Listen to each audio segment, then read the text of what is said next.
Hello students, Radhe Radhe सभी को। मैं डॉक्टर सुनीता गुप्ता आज आपको कक्षा 10 विज्ञान पाठ 2 अम्ल क्षार एवं लवण में नया टॉपिक पढ़ाने जा रहे हैं। सूचक किसे कहते हैं, सूचक कितने प्रकार के होते हैं और अम्ल और क्षार में इनका रंग और गंध कैसा होता है। सबसे पहले हम देखेंगे सूचक किसे कहते हैं। तो देखो स्टूडेंट, सूचक क्या कहलाते हैं? जो अम्ल या क्षार पदार्थ की पहचान कराते हैं, सूचक कहलाते हैं। समझ में आया? सूचक कहलाते हैं ऐसे पदार्थ जो अम्ल या क्षार की पहचान कराते हैं, सूचक कहलाते हैं। क्या कहा हमने? अम्ल या क्षार पदार्थ की सूचना देते हैं, है ना, पहचान कराते हैं, सूचक कहलाते हैं। ऐसे पदार्थ जो अम्ल या क्षार की पहचान कराते हैं, सूचक कहलाते हैं। सूचक के प्रकार कितने प्रकार के होते हैं? सूचक के प्रकार तो सूचक 3 प्रकार के होते हैं। नंबर 1 प्राकृतिक सूचक, नंबर 2 कृत्रिम सूचक और नंबर 3 गंधीय सूचक। प्राकृतिक सूचक जो हमें प्रकृति से सीधे मिलते हैं उन्हें प्राकृतिक सूचक कहते हैं। जैसे लिटमस, इनको मनुष्य के द्वारा नहीं बनाया जाता है। लाल पत्ता गोभी का रस, लाल पत्ता गोभी जो बाजार में सब्जियों में मिलता है, हल्दी जो हम सब्जी में डालते हैं, हाइड्रेंजिया के फूल का रस, है ना, ये कहलाते हैं चारों प्राकृतिक सूचक। अब देखेंगे यहाँ पर ये सूचक के नाम हो गए हैं। सूचक का नाम रंग गंध में परिवर्तन अम्ल के साथ, किसके साथ देखना है? अम्ल और इधर पे क्षार। तो लिटमस पेपर में जब अम्ल डालेंगे तो नीला लिटमस लाल में बदल जाता है और लाल लिटमस नीले रंग में बदल जाता है, तो क्षार कहलाता है। लाल पत्ता गोभी का रस जब अम्ल में डालेंगे तो क्या होगा? ये लाल पत्ता गोभी का डालेंगे तो लाल रंग हो जाएगा और इसमें कौन सा क्षार में हो जाएगा? हरा रंग हो जाएगा। हल्दी में अम्ल डालेंगे तो कोई परिवर्तन नहीं होगा, नो चेंज। लेकिन अगर क्षार में डालेंगे तो लाल रंग हो जाता है। आपने देखा होगा नॉर्मली बच्चों को चोट लग जाती है, घाव हो जाता, तो उसमें हम क्या करते हैं? हल्दी लेंगे, हल्दी में चूना मिलाएंगे तो लाल रंग हो जाएगा। तो यही कहलाता है कि लाल रंग हो जाता है, क्षार कहलाता है। ठीक है। हाइड्रेंजिया के फूल का रस यदि उसमें अम्ल में डालेंगे तो नीला रंग हो जाएगा और यदि क्षार में डालेंगे तो गुलाबी रंग हो जाता है। सभी को समझ में आया? प्राकृतिक सूचक कितने बताए हैं हमने? 4। हमारे कोर्स में 10वीं क्लास में 4 है। लिटमस, लाल पत्ता गोभी का रस, हल्दी, हाइड्रेंजिया के फूल का रस। पूरा पेपर में कभी नहीं पूछा जाता बेटा, है ना।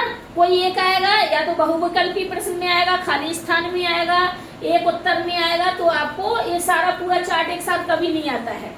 हाँ, परभाष आ सकती है। सूचक किसे कहते हैं और कितने प्रकार के होते हैं, तो आपको ये आना चाहिए। अगला देखिए कृत्रिम सूचक। सूचक का दूसरा प्रकार है कृत्रिम सूचक। कृत्रिम सूचक 2 प्रकार के हैं, एक है फिनोप्थिलीन, एक है मेथिल ऑरेंज। फिनोप्थिलीन और दूसरा क्या है? Methyl orange. Phenolphthalein, methyl orange. हमारे साथ बोलो तो आपको याद हो जाएंगे। हाँ, हमारे साथ प्रोनाउंसिएशन करो उसका। Phenolphthalein, methyl orange. हाँ, फिनोप्थिलीन, मेथिल ऑरेंज। फिनोप्थिलीन जब अम्ल में डालते हैं तो रंगहीन हो जाता है, कोई रंग ही नहीं आएगा। और यदि इसको किस में डालेंगे? क्षार में डालेंगे तो गुलाबी रंग आ जाता है। मिथाइल ऑरेंज को यदि अम्ल में डालेंगे तो लाल रंग हो जाता है और यदि क्षार में डालेंगे तो पीला रंग हो जाता है। अरे ये गुलाबी रंग बहुत अच्छा टेस्ट होता है, लैब में जब हम करते हैं तो ये गुलाबी रंग बहुत अच्छा दिखाई देता है। अगला सूचक है गंधीय सूचक। 3 सूचक बताए हैं आपको हमने, कौन कौन सा? प्राकृतिक सूचक, कृत्रिम सूचक, कृत्रिम सूचक को संश्लेषित सूचक भी कहते हैं, जो मानव निर्मित होता है, जिसे केमिस्ट्री की लैब में बनाया जाता है, उसे कृत्रिम सूचक कहते हैं। 2 प्रकार के होते हैं, मिथाइल ऑरेंज और फिनोप्थिलीन। ये मेथिल ऑरेंज और फिनोप्थिलीन बहुत महत्वपूर्ण है, इनको बिल्कुल रट लेना। गंधीय सूचक 3 प्रकार के हैं, प्याज का रस, वेनिला, लौंग का तेल। प्याज का रस सभी लोग जानते हैं, घर में प्याज आती है, उसको निचोड़ दो, तीक्ष्ण गंध होती है, क्योंकि प्याज का रस अम्ल होता है। यदि अम्ल में डालेंगे तो तीक्ष्ण गंध होगी, और छाल में डालेंगे तो नो स्मेल, कोई स्मेल ही नहीं आएगी। वेनिला, जैसी वेनिला की गंध होती है, अम्ल में डालने पर समान गंध रहती है, और छाल में डालने पर नो स्मेल होती है। लौंग का तेल, अम्ल में डालेंगे तो समान गंध रहती है, और छाल डालेंगे तो नो स्मेल होती है ना। बहुत महत्वपूर्ण है। हमने क्या बताया, सूचक किसे कहते हैं, एक बार फिर देख लो। ऐसे पदार्थ जो अम्ल और क्षार की पहचान कराते हैं उन्हें सूचक कहते हैं। अम्ल और क्षार, अम्ल क्षार हमने बताया तो है, घर में कई सारी चीजें होती है हमारी अम्ल और क्षार। जैसे टमाटर है, अम्ल होता है, नींबू अम्ल होता है, अचार अम्ल होता है। क्षार के उदाहरण करेला क्षार है, साबुन निरमा क्षार है, बेकिंग सोडा इडली वगैरह बनाते हैं ना, डोसा वोसा बनाते हैं, उसमें बेकिंग पाउडर डाल देते हैं, उसे क्या कहते हैं, क्षार कहते हैं। हाँ, दोनों को मिला देंगे तो उदासीनीकरण की क्रिया हो जाती है। और जो पहचान कराते हैं कि ये अम्ल है, ये क्षार है, रंग बदल, या तो उनमें रंग बदल जाता है या फिर उनकी गंध बदल जाती है, तो सूचक वो होते हैं जो अम्ल क्षार के पदार्थ की पहचान कराते हैं, सूचक कहलाते हैं। रंग या गंध में परिवर्तन हो जाता है। 3 प्रकार के होते हैं, प्राकृतिक सूचक, कृत्रिम सूचक, गंधीय सूचक। प्राकृतिक सूचक में लिटमस है।